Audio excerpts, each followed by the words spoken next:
diferença entre teologia natural e revelação geral. Uhum. Pois é, inclusive é interessante que ele não vai discutir muito essa questão da revelação geral e revelação especial, que é o tema da sistemática. E ele faz propósito mesmo, porque eu fiquei imaginando que se do jeito que ele é prolixo, o livro é dobrar, né, de tamanho se ele fosse ficar discutindo essa questão da revelação geral e revelação especial. Não sei, eu acho que o que a gente pode dizer dentro da proposta dele é que a revelação geral é aquilo que Deus fez, e a teologia natural é aquilo que a gente faz, a partir da revelação geral. Então, talvez seja essa a grande diferença de uma coisa para outra, é o movimento. Teologia é uma ação humana, ainda que seja a partir de Deus, é a resposta de Deus, a Deus, né? Inclusive, acho que ele fala isso em algum lugar, eu estou tentando lembrar aqui, mas acho que ele fala isso diretamente, que a teologia natural é uma resposta... ele fala isso, me lembrei. Ele vai falar sobre os céus que proclamam, só que eles não têm consciência. Os céus proclamam a glória de Deus, então ele vai falar, bom, eles fazem tudo isso, mas eles, do Salmo 19, né? Mas eles fazem tudo isso, mas eles não têm consciência. O homem tem consciência. E como é que o homem faz isso? Ele responde. Ele está respondendo uma ação de Deus, a ação da criação, da revelação. Então, o Deus que se revela, que é exatamente nesse trecho, que é... bom, procura aí, Pedro, não sei onde é que ele fala, do Deus que se revela. Então, o Deus que se revela é o Deus que se revela onde o homem responde essa revelação. E no caso da teologia natural, é exatamente essa resposta ao Deus que se revelou na natureza, e agora ele responde a partir exatamente dessa revelação. E ele vai usar a ideia de Romanos 1, inclusive, e mostrar o quanto que esse homem ele tem, né, essa consciência a respeito de Deus, ele recebe, ele vê essas coisas, mas é claro que só responde àqueles que observam. Só responde àqueles que observam. Até me lembro, eu fiz uma exposição da Carta aos Romanos há uns anos atrás, e o título do sermão que eu preguei em Romanos 1, exatamente nesse trecho, foi o silêncio dos culpados, né? Então, para fazer uma relação com o filme, né, o Silêncio dos Inocentes, e aí o silêncio dos culpados. Por quê? Porque os céus proclamam, mas os homens não proclamam, não falam, porque apesar de ter o conhecimento de Deus, eles não deram glória a Deus.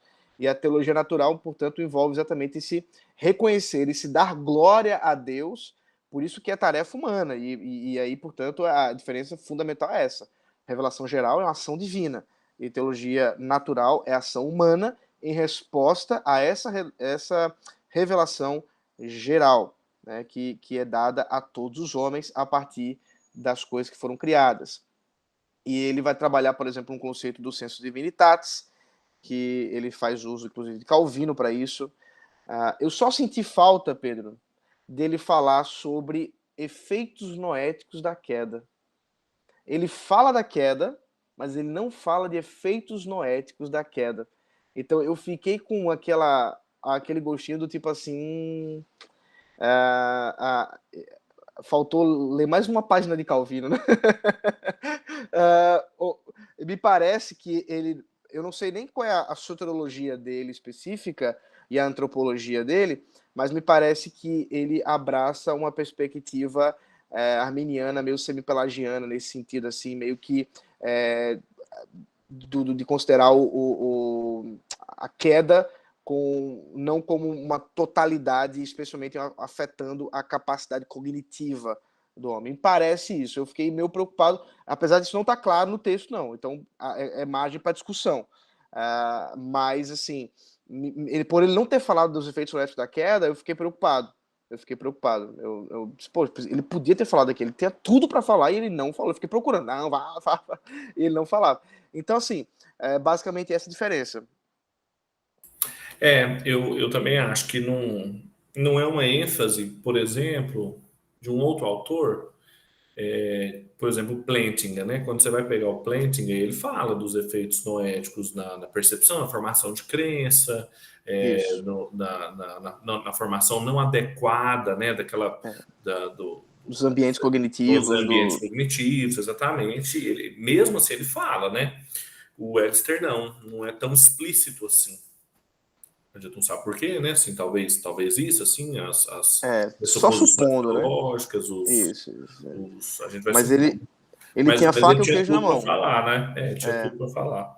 Você estava perguntando onde que é a página 178, sobre a teologia natural e o Deus que se revela. Começamos a nossa análise examinando o conceito característico do cristianismo de um Deus transcendente que decide revelar-se. E aí ele vai Isso. falar E sobre é exatamente que ele vai falar da revelação geral, basicamente. isso. Página 178 até Ainda que 183. ele não usa esses termos, e ainda que ele não vai colocar uma interdependência entre a revelação especial e a revelação geral, me parece que ele está pressupondo isso. Até porque ele vai se utilizar da questão da parábola, vai se utilizar da questão do logos, né, Isso. de João, né, da encarnação do verbo, da criação, etc. Então, me parece que ele entende uma dependência. Eu também senti falta da operação do Espírito Santo. Vamos dizer assim, como bom calvinista, ele fica esperando ele falar algumas coisas importantes dentro dessa questão da transformação da mente, né, do novo nascimento, como exatamente essa abertura de olhos. Ele fala que precisa abrir os olhos, ele fala inclusive da questão das parábolas, mas parece que ele não dá aquele passinho a mais para falar que isso acontece também por causa da operação do Espírito Santo. Inclusive, eu acho que não tem nem a palavra Espírito Santo no livro. Eu também. Não é um. Pois é, parece que não é um. Sei lá. É Não é uma difícil coisa ficar explícita, supondo, né? né? Não é um troço explícito assim, igual a gente vê uns outros manuais, assim, mais Mas explícitos. pode ser também, Pedro, aquilo que você falou, pode ser simplesmente por causa da questão do grupo que ele está falando, né? O grupo que ele está falando, para aquele grupo, o que ele está dizendo é o ponto, né? E ele não quer ir muito além, até porque pode ter ido em outros livros, né? Eu também não sou um O que eu, especialista no graph. o que eu fiquei pensando quando você falou sobre isso, assim, alguém até perguntou sobre essas diferenças, porque a gente sempre tem que lembrar, eu lembro eu gosto de uma definição, se eu quase decorei ela, assim, que é uma definição simples também, e ele vai dando várias, que é uma do Van Hooser, sobre doutrina, teologia, a parte dogmática construída, teórica, né?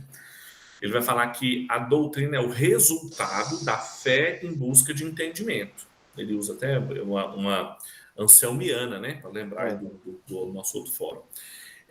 Então ele está pressuposicional, o proto-pressuposicionalismo do Anselmo, né? Deixa os medievais verem a gente chamar de pressuposicionalista.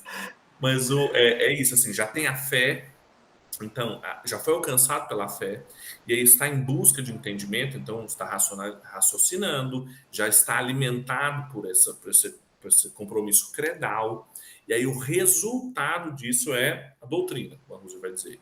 Então, assim, a teologia natural ela é uma construção humana, ela é uma construção teórica. Claro, tem umas que são melhores do que outras, é isso que nós estamos fazendo aqui, ó, podia ter sido melhor aqui, a gente está avaliando, né? A gente tá mostrando, podia ser melhor aqui, podia ser mais adequado aqui. Quando que a gente avalia que podia ser melhor ou pior? Porque está mais próxima ou está mais distante da revelação de Deus, principalmente a revelação especial na Escritura. Agora, a revelação natural de Deus é outra coisa. Ela é infalível, ela é atemporal, ela não é construção humana. E ela serve para julgar, os culpados suprimem pela sua impiedade, pela sua injustiça, como Romanos faz, então, fala. Então, são coisas distintas para funções diferentes também.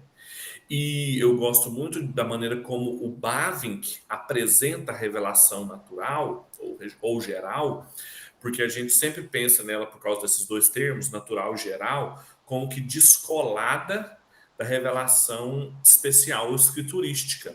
Mas quando ele vai falar sobre ela, ele já apresenta no interior da aliança, do pacto, na sua expressão noaica, Noé, ele vai falar de como que Deus revela a Noé, o compromisso que ele faz com Noé, da regularidade da natureza, e como que não é possível enxergar na natureza seus eternos atributos, suas ordenanças criacionais, sem ter esse conhecimento oriundo da revelação especial, então a interdependência das duas.